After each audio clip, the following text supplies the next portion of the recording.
خورشید سر زد از سحرت ایها الغریب. خورشید سر زد از سحرت ایها الغریب، از سمت چشمهای ترت ایها الغریب.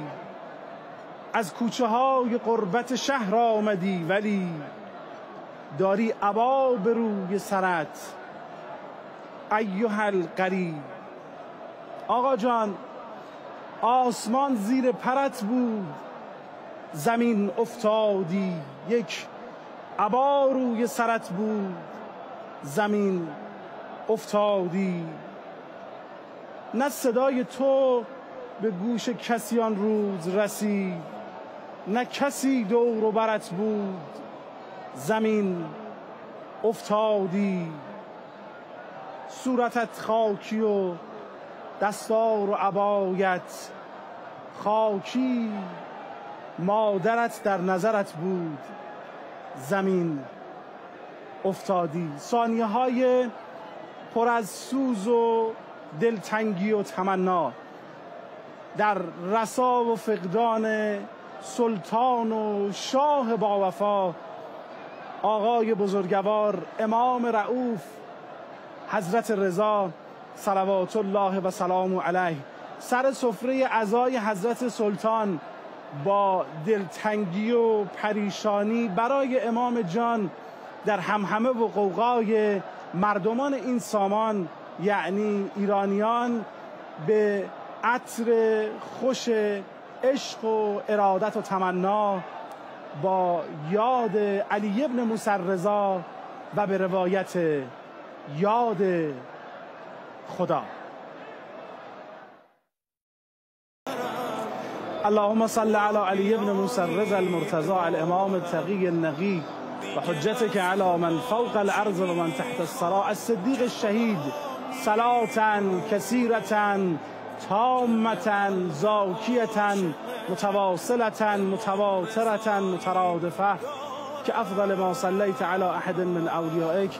به نام خدای سبحان و با سلام و درود به عطر خوش عزای حضرت سلطان حضرت عالم آل محمد ابوالحسن علی ابن موسی الرضا، و اجازه بدید تسلیت عرض کنم به محضر مقدس امام سر و العلن حجت ابن الحسن صلوات الله و سلام علیه، و درود بر عاشقان و دلدادگان حضرت ابوالحسن علی ابن موسی الرضا و لعن و نفرین ابدی و دائم بر دشمنان و قاتلان این امام رؤوف و بزرگوار. سر سفره ارادت و بصیرت و محبت به این امام با کرامت هستیم و دانای راز این بزم ما در روز شهادت مولا برادر عزیز و ارجمند دانشمند حضرت آیت الله عامری هستند، نماینده محترم ولی فقیه و امام جمعه محترم اردبیل که پیش روی شما محضر حضرت رضا خدمتشون عرض سلام و خوش آمد و البته تسلیت دارم. آقا سلام علیکم، خیلی خوش آمدید. و علیکم السلام و رحمت الله. محضر عزیزان خودم سلام و دعا دارم و عنایات خاصه حضرت علی ابن موسی الرضا رو سلام الله علیه هم برای زوار محترم، هم عزیزانی که قلبشون دلشون اینجاست حاضر نیستن، برای اون عزیزان ثواب زائرین رو از خدای متعال مسئلت دارم. الهی آمین. مرسوم است که در همچین روزی تسلیت میگم. بله. شما هم تسلیت فرمودید. عرض کردم. ولی من تسلیت نمیگم. بله. صلا یصلی تسلیه به معنی فراموشاندنه. بله. ما قرار نیست امام رضا رو فراموش بکنیم. بله. قرار با حضرت زندگی بکنیم. نفس بکشیم. قرار با مرام امام رضا منشور زندگی خودمون رو تنظیم بکنیم. انشالله که امروز عنایات خاصه حضرت علی ابن موسی الرضا به جای تسلیت انشالله و محرمیت با حضرت به جای تسلیت نصیب همه ما بشه. الهی آمین.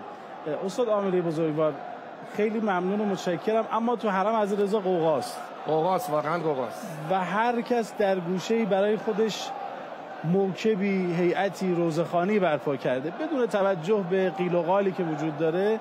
امروز دلها شکسته است برای ابوالحسن علی ابن موسی الرضا و شاید این تسلیت که این حقیر شاگرد شما عرض کردم از باب این بود که کمی آرامش خاطر در دل و جان ما باشه به سبب همین تذکره ها و یاد حضرت رضا سلام الله علیه. اما استاد عامری بزرگوار، این قوقایی که الان در حرم هست دوستان خوبم دارن نشون میدن، هر کس به نحوی داره عرض ارادت میکنه. ما لباس مشکی احرام عزای حضرت ابوالحسن رو بر تن کردیم به احترام او، به عشق او، به ارادت او. خب قرار در این قوقای قیامتگونه عزای حضرت ابوالحسن علی بن موسی رضا برای ما که عاشق او هستیم، ارادتمند او هستیم، عزادار او هستیم، بعد از 1200 سال تقریبا چه اتفاقی بیفته؟ قراره که ما شبیه بشیم به امام رضا، سنخیت پیدا کنیم به حضرت. این سنخیت، این شباهت، این امام رضایی شدنه چگونه برای ما که شیعه او هستیم، موالیان او هستیم صورت میگیره و محقق میشه؟ احسن تو واقعا الان قوقاست داخل حرم، بیرون حرم، زاده الله عزا و شرفا، ارادت هم بی جواب نمیمونه. ارادت به اینها حتی از اهل کتاب باشه. روایت داریم که حضرت فرمود دروغ میگن کسانی که خیال میکنن که محبت ما اثرش به اهل کتاب نمیرسه. اصلا ذات عالم جوری درست شده است یه ارادتی بشه به ذوات مقدسه معصومین، به ذات لایتناها بی جواب نیست. منتها مراتب خیلی خیلی متفاوت است. بله. این عزیزان الگوهای جاودانه. برای این نیست که مثلا فقط ما بیاییم یه عزایی بگیریم و خداحافظی بکنیم. نه با امام حسین باید خداحافظی بکنیم، نه با علی بن موسی رضا خداحافظی بکنیم. حیف از سر سید الشهدا برای 10 روز محرم ذبح بشه. حیف است که قلب مبارکی که خدا فرموده است جعل تو خازن وحی از آدم تا خاتم همه رو جمع کردم در قلب حسین. میدونید معنیش چیه؟ جمع کردن اینطور نیست که یعنی تورات برداشتم گذاشتم اینجا، قرآن برداشتم گذاشتم اینجا، یعنی تمام مقامات قرآن رو در قلبش محقق کردم. بله. یعنی مقامی است که از تصورش عاجزیم. قلب همچین خونی ریخته بشه برای 10 روز امکان نداره. اونها رئیس کاروانن. خدا ما رو که فرستاده دنیا فرموده است برید سالم برگردید. قرار است ما سالم برگردیم. کسی سالم از دنیا خارج بشه ملائکه تعجب میکنن. سالم خارج شدن وصف انبیاست. امیرالمومنین در حق رسول خدا فرمود خرج من الدنیا سلیما و ورد الاخرة سلیما. تونست از دنیا سالم خارج بشه. اینها الگوهای جاودانن. اول الگوی این دنیا هستن، بعد در آخرت قراره برای ما شفاعت بکنن. شهدا و دار الفنا، بعد شفاعت و دار البقا. بله. و این استراحتا عرض میکنم علی بن موسی رضا سلام الله علیه برای کسانی حساب خاص باز میکنه که سهمی از فکر حضرت، مرام حضرت، اخلاق حضرت، سلوک حضرت داشته باشن. ولذا اولین وصف زائر این است که عارفان به حقه باشه، سنخیت داشته باشه. بله، سنخیت زمانی درست میشه که عارف به حقش باشه. چه حق خاصی؟ اینا میدونید که هم حق عام دارن هم حق خاص دارن. بله بله. حق عامشون این است که واسطه فیض به این عالمن، مصدر تشریعن. یعنی هرچی که خدا میده و میگیره خدای متعال بهم یقضی فی الخلق قضیته. هرچی که میده میگیره با دست انسان کامل است، ولی خداست. بله. وقتی رعد و برقی شد، برقش افتاد داخل خونه، امام صادق فرمود اما هذا فبامر صاحبکم. اگه اراده انسان کامل نباشه همچه چیزی صورت نمیگیره. یعنی امامو باید اینجور بشناسیم، نه مثل صدر اسلام که گفتن که لیس علی الا که احد من الرجال. علی مردی است مثل مردای دیگه و اون اتفاقا افتاد که نباید میافتاد. اینه میخوام عرض بکنم که ذوات مقدسی اول شخصیتشون رو بشناسیم، سلوکشون رو بشناسیم. اونها حساب خاص باز کردن برای کسانی که با اونها سنخیت داشتن. بله. مثلا عرض میکنم حضرت سلمان هر کجا پیغمبر پاشو میذاشت، حتی پای خودش هم همونجا میذاشت که میگفت من در همه چیز میخوام تبعیت بکنم و امری لامرکم متبع. نتیجه چی شد؟ حضرت زهرا گفت سلمان جفوتنی، یا سلمان به ما ظلم کردی، چرا نمیای خونه ما؟ میدونی چه مدالی است؟ بله. ابو هریره میگه زرنی قبن تزدد حبن، یه روز بیا یه روز نه یا رسول خدا فرمود. اون میگه نه یا، اما به این حساب خاص باز میکنه، از دست کامل میگیره میبره کلاس خصوصی خارج شهر. اون آقا میگه که منو موعظه کن میگه لا تغضب، باز میگه منو موعظه کن میگه لا تغضب، باز میگه منو موعظه کن میگه لا تغضب، باز میگه موعظه کن میگه برو کنار که اصل من رد بشه.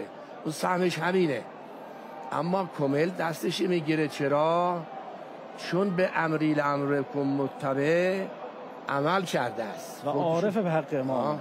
اصلا قرآن خدا در قرآن فرموده من 3 چیز فرستادم: کتاب فرستادم، پیغمبر فرستادم، میزان فرستادم. این آیه قرآنه. میزان یعنی ترازو، یعنی خودتون باید با اینا تنظیم بکنید. میزان و ترازوی انسان میزان و ترازوی میدون بار نیست. بهر توزین کدو و کلم هستیم میزان. بهر توزین تو زین شاکله میزان نبود. میزان ما علی ابن موسی رضاست. میزان ما امیرالمومنین که میگیم السلام علیک یا میزان الاعمال. و عجیب است که انسان هم میتونه غیر معصوم من به جای برسه بله بشه میزان. به 2 نفر گفتن میزان، یکی سلمانه، در زیارتامش میخونیم. من یه جمله رو عرض بکنم عزیزان دقت بکنن. میایین که عزیزان که میان اینجا حاجت کوچک نخوان. بله حضرت آقا اینو بهتون بگم، خدا میگه که قرآن بین 2 جلد نیست، تو سینه هاست. بله و آیات بینات فی صدور الذین اوتوا العلم. بله سینه معصوم. سینه معصوم بره چی میشه؟ همون میشه که ولو ان قرآنا سیرت به الجبال و قطعت به الارض و کل ما به الموتی. همین قرآنه. با این قرآن میشه کوه جا به جا کرد، میشه تحیل عرض کرد، میشه مرده زنده کرد، تصرف در کائنات کرد. حاجت کوچک از اینا نگیریم. شب معراج رسول خدا گفت خدا گفت یه حاجت مغزیه داری، یه چیزی از من بخواه. انسان کامل باید یه چیزی بخواد که اون گرفت، همه چیز گرفت. گفت خدایا عرفنی الی عبودیتک، بگو بنده منو به بندگی بپذیر. اگر یک بار گویی بنده من، رود از عرش بالا خنده من. این عزیزان به هر چیزی قادرن، به قدرت خدا، به عنایت خدا، چون چشمشون چشم خداست، گوششون گوش خداست. الله الواعی است. اصلا تو امام حسین در دعای عرفه میگه اللهم اغننی به ارادتک که عن ارادتی و به تدبیری که عن تدبیری. خدایا با اراده خودت اراده منو بگیر، با تدبیر خودت تدبیر منو بگیر. استاد من میگفت که میرم مشهد میبینم همه میگن که وصله من زیاد کن. یکی نیست که بگد که این وصله ده بریز. هر گرانی و کسل خود از تن است، جان ز خفت جمله در پریدن است. این عالم سفره های خاص داره، هر کسی سفره ای داره. بعضی سفره ها خیلی بینوا، بعضی سفره ها خیلی بانوا. بعضی سفره ها رو نگاه بکنید پوست هندونه خربزه است. گاو در بغداد آید ناگهان، بگذرد از این سران تا آن سران. زان همه عیش و خوشی ها و مزه، او نبیند غیر قشر خربزه. بعضی ها سفرهشون اینجوریست که شب که میشه میگه ساقیا امشب صدایم با صدایت ساز نیست، یا که امشب مستم، یا که سازت سازی نیست. یه جمله از مفاتی بخونم، به خدا میگیم اللهم انک انت الله الموتی جلائل النعم المکرمه. اینا رو بگیریم در اینجا. خدایا تو خدایی هستی که جلائل النعم المکرمه میدی لمن ناجاک بلطائف لطفک. پس برمیگردیم به اصل مطلب که اینها اومدن اینجا، ما خودمون با اینها تنظیم بکنیم، شبیه کنیم. هر چقدر سنخیت پیدا کردیم به ما حساب باز میکنن، سالمتر میشیم. بله این جمله رو یادگاری برای عزیزان بخونم. من سره ان یستکمل الایمان. هر کس میخواد ایمانش کامل بشه. میدونید که ایمان کامل بشه انسان میشه مدینه المعاجز. ایمان کامل بشه غواست وقتی که به باور کامل رسید. بله. من سره ان یستکمل الایمان فلیقول، بگد القول منی فی جمیع الاشیاء ما قاله محمد و آل محمد، ما بلغنی و ما لم یبلغنی، ما اعلنوا و ما لم یعلنوا. بگد که همه کارهای من با معصوم تنظیم است، چه به من برسه چه به من نرسه. سیاست من، اقتصاد من، عروسی من، پیدا کردن شریک زندگی من، بله، حجاب من در گودال قتلگاه، در اون قوقا، سید الشهدا چشمشو وا میکنه میگه خواهر ارجعی الی الفستاد، من نمیخوام تو در برابر نامرهم قرار بگیری، ارجعی الی الفستاد. اون وقت بعد این وقت که حسین حسین حسین، خدا سوال میکنه آیا صادق بودی؟ لیسأل الصادقین عن صدقهم. خدا میگه یه روزی من از همه حرفایی که گفتی الله ربی، اگه گفتی الله اکبر، از صدق سوال میکنم. حضرت امام سجاد کسی که سر نگه داشته بود صدا کرد، سهل ساعدی هم صدا کرد، گفت سهل پول داری؟ گفت آره. گفت بده من. پولو داد اونی که سر گرفته بود، سر سید الشهدا رو بالای نیزه. گفت زود برو از اینجا، فقط خذینا من کثرت نظر الینا. الان کسی هست بگد که فقط خذینا من کثرت نظر الینا؟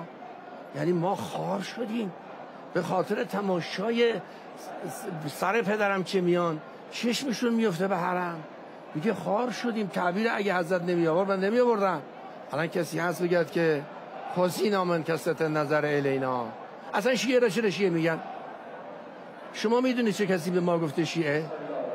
خود پیغمبر. احسنتون. پیغمبر ما در نامگذاری مشره خیلی حساب شده نامگذاری میکنه، خیلی.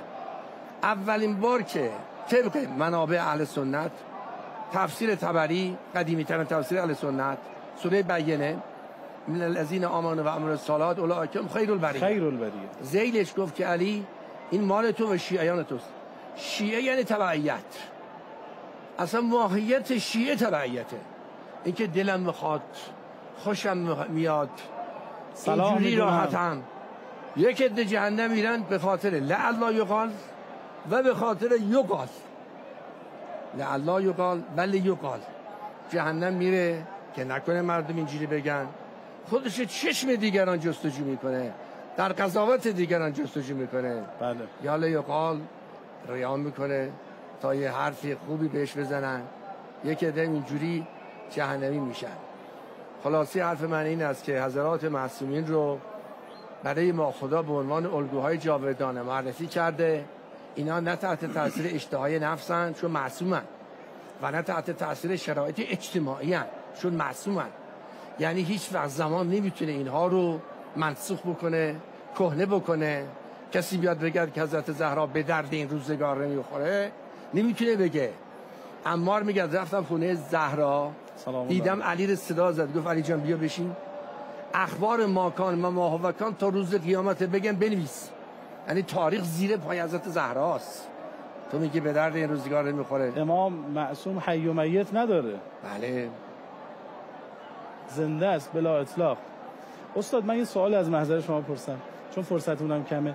خب دو تا مطلب، یکی میخوام در رابطه با اون گلگفته حضرت رضا بپرسم که فرمودن که کلمت لا اله الا الله که در نیشابور حدیث 300 اما قبلش یک سوال، آنچه که گفتیم شما شاگردی بکنیم یه استفاده بکنیم، شما بگید از حضرت رضا چی بخواید؟ اونایی که الان اینجا هستن اگر از من بپرسم بهتر زائر کیه، میگم بهتر زائر کسی است که با امام رضا پیمان ببنده. یه دختر خانمه به امام رضا بگه که آقا جان عفت از من، انتقام از تو. احسن. هیچ زائری به پای این زائر نمیرسه. به عنوان کارشناس دینی عرض میکنم، استاد هستی، عفت از من، انتقام از تو. استاد من آقای میانجی میگفت که یه آقایی که اینجا خادم بوده داخل حرم رو که غبار روبی میکردن، میگفت منم داخل شدم، اجازه گرفتم، دیدم یه کاغذ سفیدی است، گفتم تبرکم پیش خودم باشه. رفتم خونه دیدم این سفید نی، یه کاغذی است، یه دختر خانمی نوشته به امام رضا، گفته یا امام رضا برای من عیب است در خیابون، در پارک، در کذا و کذا شریک زندگیمو پیدا کنم. عفت از من، انتقام از تو. احسن. حضرت زهرا اینجوری بود، هر کس سراغ خواستگاری میومد پیغمبر ما میگفت انتقام از خداست. کاغذ آوردم خونه، پسرم میگفت من باید برم خارج کشور، التماس میکردم نرو، میگفت باید بریم. اون وقت گفت که این تو کتاب کاغذ دید، گفت این دختر رو پیدا کنید برای من، نمیرم خارج از کشور. دیدیم فقط جمله رو نوشته، زیرش هم نوشته کرج. کرج یه دریاست. گفتیم بریم. این حواله است. پا شدیم رفتیم، رفیقی داشتیم یه باغ و ویلای بزرگی داشت، گفت عجب این وقت اومدید، کاغذ دادیم، اون قد گریه کرد، گفت این دست خط دختر باغبان منه. الله اکبر. عفت از من، انتقام از تو. من اگر جای عزیزان اینجا باشم، اونی که خدا اکبر گفته اونو میخوام. و رضوان من الله اکبر. این یه جمله. اما سوالی که فرمودید سوال بسیار بسیار دقیقی است. توحید چه ربطی داره به امامت که میگه و انا من شهدا؟ چرا شرط توحید امام رضا است؟ بله. چرا بالای تل حضرت زینب گفت امام موحد فیکم؟ احسن. در این صحرا یه موحد نداریم، همه میگفتن اشهد ان لا اله الا الله. علتش این است اگه امامت نباشه تمام دین رو میدزدن، حج میدزدن، نماز میدزدن، روزه رو میدزدن. الان حج دزدیدن یا ندزدیدن؟ الان بیت عتیقه یا بیت اسیره؟ خدا گفت ولیطفوا بالبیت العتیق. چرا سید الشهدا حج رو گذاشت اومد کربلا؟ امیر حاجش وقتی یزید باشه خدا میگه لیشهدوا منافع لهم، شما یه منفعتی نشون بدید. عبادت اگر عبادت شخصی است میشستن تو خونه عبادت شخصی میکردن. مفتی عربستان میگه که سیاست رو قاطی نکنید به حج قداستش نشکنه. قهرمان حج خودش وارد سیاست شده. بله. حج برای این است که بری وایسید اونجا که حضرت ابراهیم ایستاد، مثل ابراهیم یک تنه بگی اف لکم ولما تعبدون من دون الله. الان میتونه بگی تمام میگه انا ربکم الاعلی. همه حکام هم اکثرشون حق ربوبیتش ادا میکنن. کسی میتونه بگه الان اونجا در مکه اف لکم ولما تعبدون من دون الله؟ خیر. خدا میگه اونجا وایسا بگو ما هذه تماثیل التي انتم لها عاکفون. چی این بت‌ها رو دارید پرستش میکنید؟ کسی الان میتونه بگه لا اله الا الله رو کسی میتونه واقعا به معنی واقعیش بگه؟ خیر. احسن. پس حقیقت لا من وحده قبل ان. احسن. توحید زمانی میشه که از اینا بپذیرید، ولی میشه توحید قبور. کنار قبرستان نشسته میگه کفر کفر کفر کفر. سید قطب که اعدام کردن گفت توحید اسلام توحید قبور نیست، توحید قصوره. حمله کن به قصر، اذهب الی فرعون انه طغى. با یه جمله تمام کنم. خواهش میکنم. اونقدر عالی گفته خدا به پیغمبر میگه اگه تو نباشی من مکه رو میخوام چیکار؟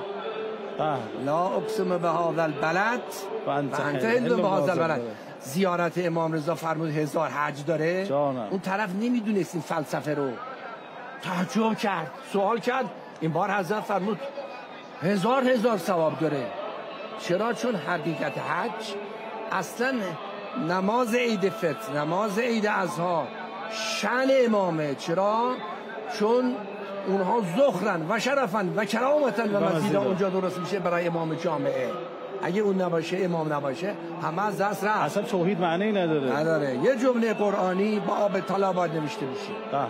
خدا و حضرت ابراهیم میگه مردم رو دعوت کن، نمیگه بیان به کعبه، میگه یعتوکه، نمیگه یعتوکه، یعتوکه، بیان برسن به منزلت تو، بیان برسن به مقام تو.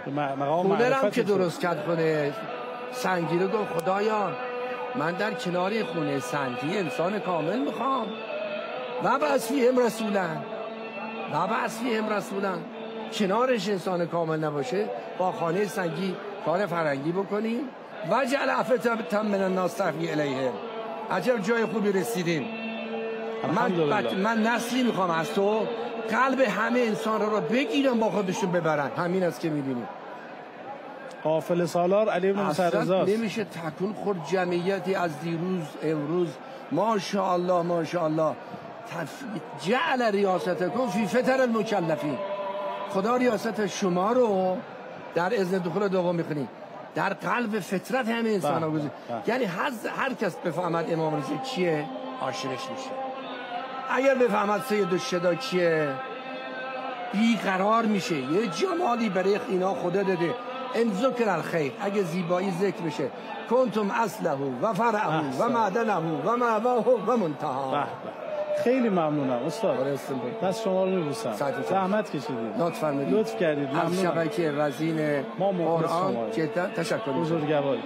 الحمدلله که در روز شهادت ذکر آقا جان رو داشتیم. یا الله یا الله. تسلیت بگیم به امام زمانمون، تسلای دل او صحبت کردیم. ان شاء الله که این معرفت ها و این بصیرت ها ما رو در مسیر رسیدن به سنخیت و علی موسی رضا کمک میکنه. استاد عاملی عزیز خیلی متشکرم.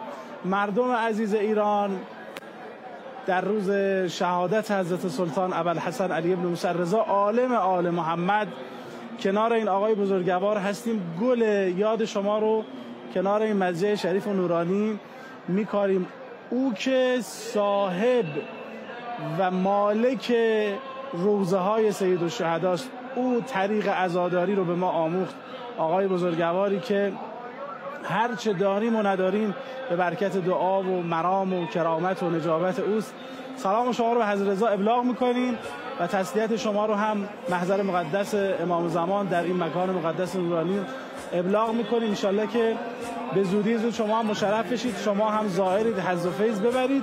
انشالله اگر خدا توفیق داد ساعت 10 شب هم خدمت شما، 10 و 10 دقیقه خدمت شما هستیم. باز هم این قلب های شما رو گره میزنیم به این پنجره فولاد آسمانی آقا جان سلطان سریر ارتضا ابوالحسن علی ابن موسی رضا. محضر استاد عاملی بزرگوار و نورانی بودیم، شاگردی کردیم، استفاده کردیم. تشکر میکنم از حضورشون. با شما خداحافظی میکنیم با ذکر شریف صلواتی بر محمد و آل محمد. اللهم صل علی